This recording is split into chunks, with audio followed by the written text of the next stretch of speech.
One of the core things that a company misses when they're actually training or trying to grow their employees or growing their managers is they forget to check to see if the student learned.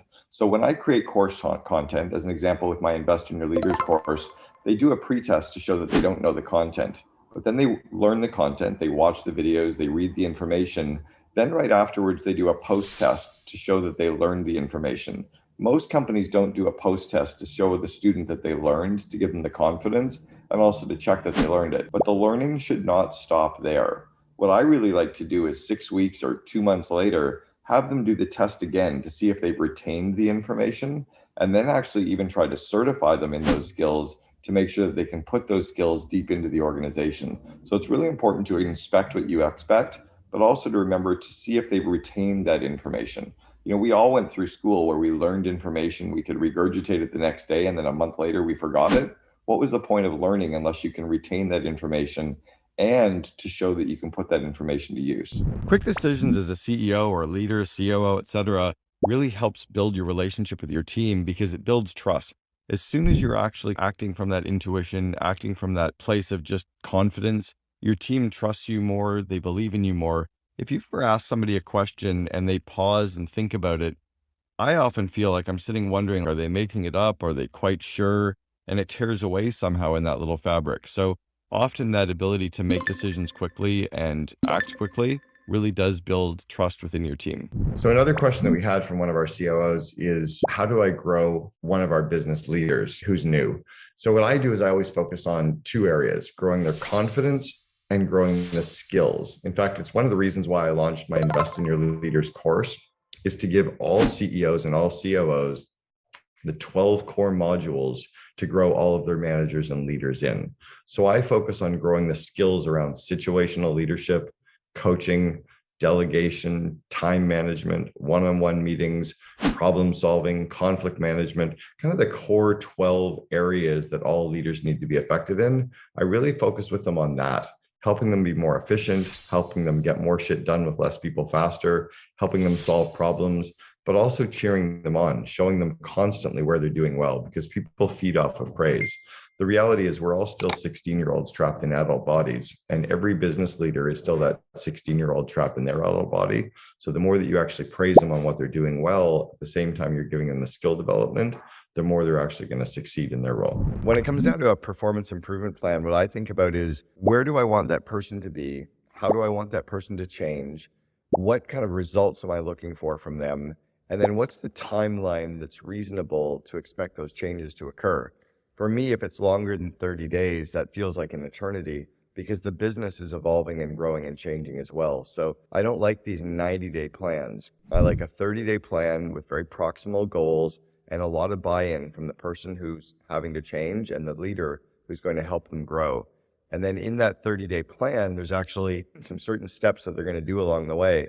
The leader's job is to coach them and motivate them and help them get there. And in that 30-day period, only praising them, only catching them doing something right, only helping them get there.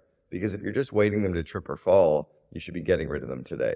A hard way to train a team is to sit down and find time in your calendar and get all of your teammates to show up in person and run a classroom training session where you have a speaker and handouts and role plays and practice. The easy way to train a person is to have them shadow you and have the person read the emails you're sending out, listen in on your phone calls, sit in on the meetings that you're running, to kind of ride shotgun and shadow you in your job. That's a really easy way to do it. The meeting in between is really to take the best of training, right, where you're including a little bit of role play and practicing and written information and reading information and building out a video or even an online course platform. You could use a platform like Thinkific, where I built out my Invest in Your Leaders course. You can build out a course like that inside of your organization as well, where you can get a teacher to script out the material, have a pre-test that the person goes through that they fail, so they want to learn. You can kind of build out the best of the aspects of training. In fact, one of the modules of my Invest in Your Leaders course is on classroom training. So I get really deep into the content on how to run good training sessions.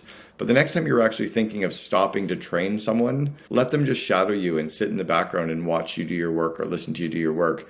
It actually won't take any time, and they're going to learn from that as well. Employee wellness is not, is my employee showing up without a cold or a flu?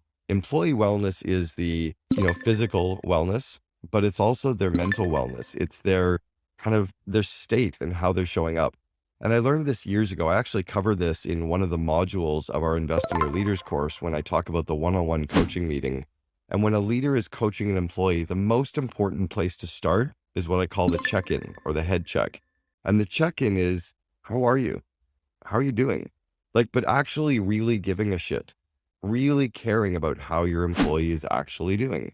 Because if you actually check in and you realize they're having a rough weekend, they're struggling with something at home, which we're all struggling with, and you connect on that thing, you can actually help let it go a little bit or disperse it a little bit, or they just feel so cared for that they will actually care about the business and care about their goals and care about their work a lot more. So employee wellness is actually caring about the person much more than caring just about their health. Right now, my wife and I are living what we're calling our bucket list life, and she's actually in charge of coordinating and planning this incredible life for us around the world. But you can also take that bucket list lifestyle and bucket list mentality into your business as well. What if you actually sat down and had each of your employees spend 20 minutes and write down as close to 101 things that they want to do or try or experience, places to go, 101 things that they want to do or experience before they die? Have them write down that list and share it with everybody else on their team, share it with you in the company. The more that everybody knows what everyone else's bucket list is, the company doesn't necessarily have to pay for things to happen, but you might have 7 people on the team that all want to learn how to play guitar. And maybe they get a guitar teacher to come in and teach everybody. You might have 16 people that want to go skydiving. Great, they can all go skydiving together. Hopefully they have a great experience.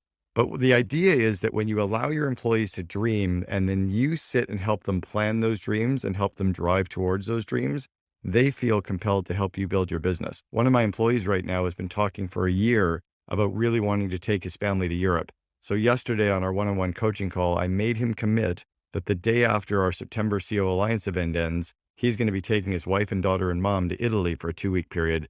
And I'm going to keep pushing him until he gets that booked because I want him to cross off that bucket list as well.